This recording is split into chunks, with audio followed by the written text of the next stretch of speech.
Hello, my name is Onye Obianaya. I am a business analyst and strategy consultant, and welcome to Business Strategy 101. In this video, we're going to be breaking down market research and different types you need to build a smarter business strategy for launching your product or service. Whether you're a new business owner, a business analyst, or a growth marketer, this will help you reduce guesswork and make confident, data-driven decisions. If you want your strategy to actually work, then you're in the right place. Let's get into it. That if you want to start a business, you have to do your research, you have to understand your research. The people throw that research words around a lot. So people don't really understand what it means, but they just say that yes, I've done my research. Have they really say I've done my research, I know what to expect, I know blah blah blah. But today we're talking about this research. So what is this market research exactly? This is the process of gathering, analyzing, and interpreting data or information about a market, including the customer. So now in this market, what I'm talking about in the markets that we're researching, the market has to do with the customers, like your target audience, the competition, the industry you're entering.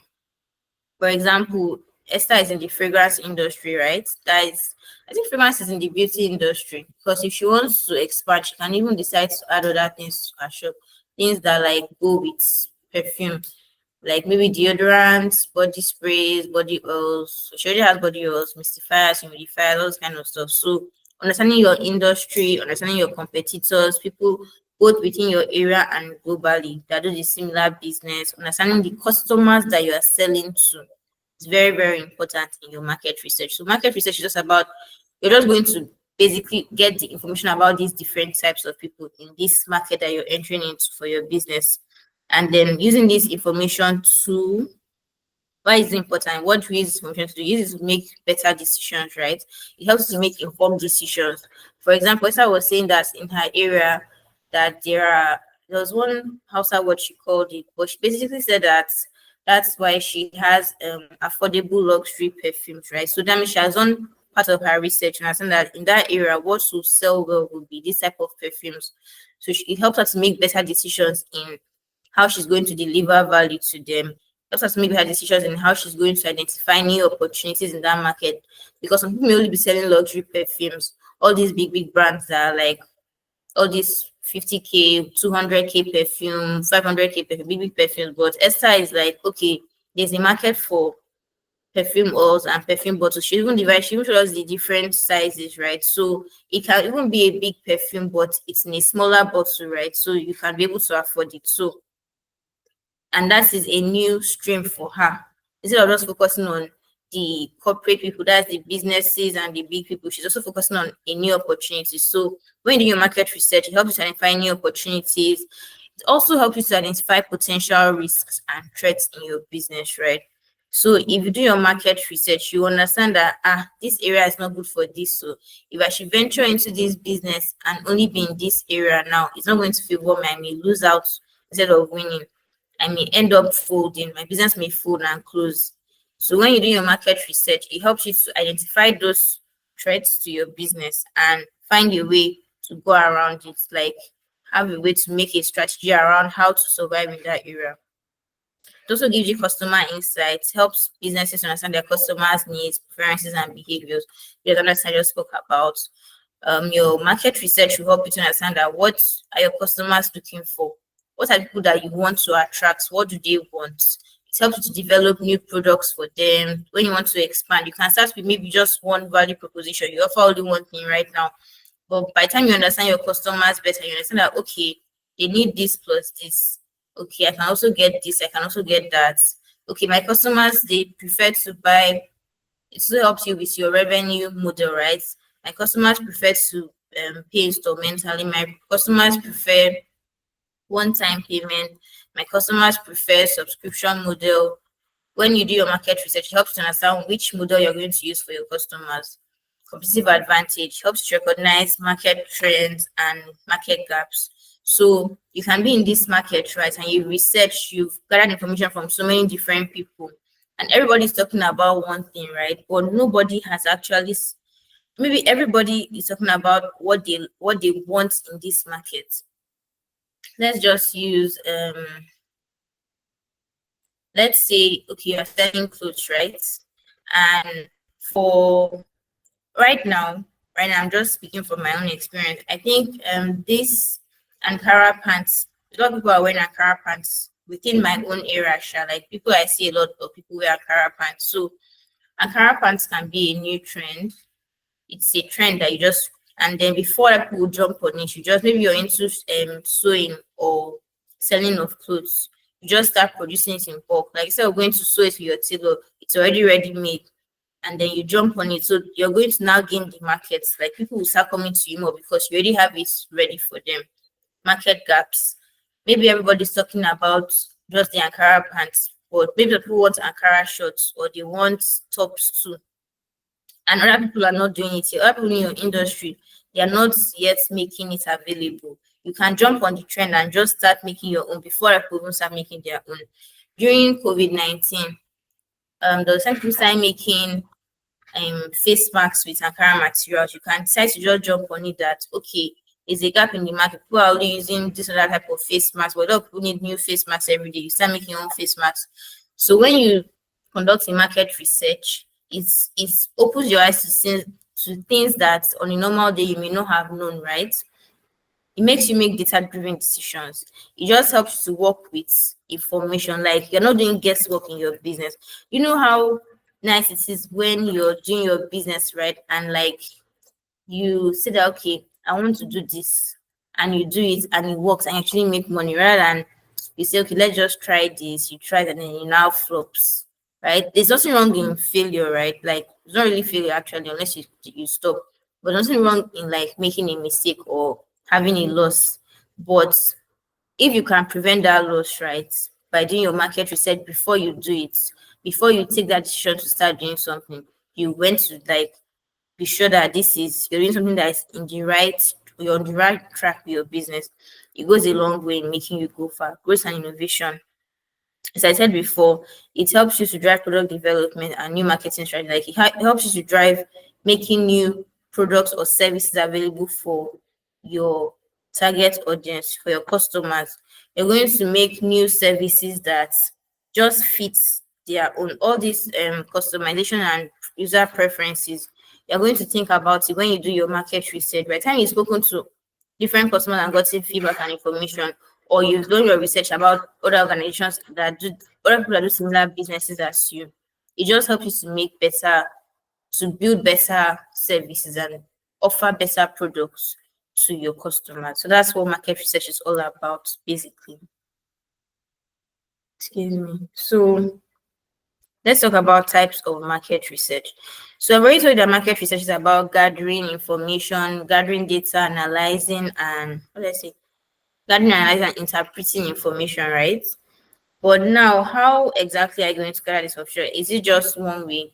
Is it just by going, maybe by walking in the market or going street to street talking to people and saying, okay, let's use like the perfume business, right? Is it by going to everybody in your company and saying, do you like this perfume? Do you want perfume in this side? Do you like, you can do that, but that's not the only way. There are different ways you can conducting market research. Is it by going online on the internet and getting information? That's the way you can get information on your market region. So there are different ways you can do your market research. That's why we have different types of market research, and all of them are valid depending on the one that you want to use. So the first one we have is primary research. Primary research is just collecting this data directly from the source. Like it's not hearsay. It's not, I heard that if we do it like this one, you spoke to the person one on one and the person told you that this is what they want. So when you are telling them, this customer told me that this is what she wants to see, that is primary research. Directly collecting the data from the customers or from the competitor. Maybe you spoke to other people that do your business, you spoke to other perfume vendors, and you heard from them directly what they like, what they don't like, what they do to make their business better. So that is primary research, collecting data directly. So you can do it through surveys. You can decide to just create a survey, interview, all these questionnaires. You can make it and you can share it with customers. You can share it with competitors. You can share it with anybody. You can do interviews. You can speak to people one on one and ask them questions. You can do focus group discussions. Focus group discussions is that you pick a particular set of people, right? You don't just go to random people like in interviews. This one you carefully select the people that you want in that group, maybe based on, maybe they have something similar to your business that you like, and then you pick them, and then you ask them your questions concerning, you ask them, you make different forms of questions just to understand your market better. So that's focus group. So those are different ways. There are other ways to in the primary research, but some examples. But any type of research that you do that has to do with you collecting data directly from the source, directly from the people that you need it from, that is primary research. Next, we have secondary research. Secondary research is analyzing existing data that already exist, right? So we have here industry reports, we have market trends. Industry reports, you can get it online. Just go on Google, going on Google to get information, reading journals, maybe market trends from the newspaper, maybe on the newspaper or articles, you see things about let's still use, you see things about maybe currently, I think Toby's business is a community for not really just education, but for professionals and like-minded people. So maybe you see a market trend, in the newspaper, it's something about, I know you guys know tech, but maybe it's something like EdTech is currently trending as top 5 in the industry space right now, or is currently breaking the charts, or you see trends or reports from last year, like in this industry, the industry that made the most money last year, that they recorded billions in profits last year, was real estate, like things like that, right? So that is secondary research. You're not the one that's going to go and conduct the interview. You're not the one that got the, okay, how they probably did their own primary research and they now posted it as a reliable source. But you did not do all of that. All you did was you went online, or you got access to an article or something, maybe physical or not, or you read some books that had to do with your market region, and then you're able to make your decision based on that. So that's called secondary research. Then we have qualitative research. Qualitative research is in-depth understanding of customers' behaviors and motivations.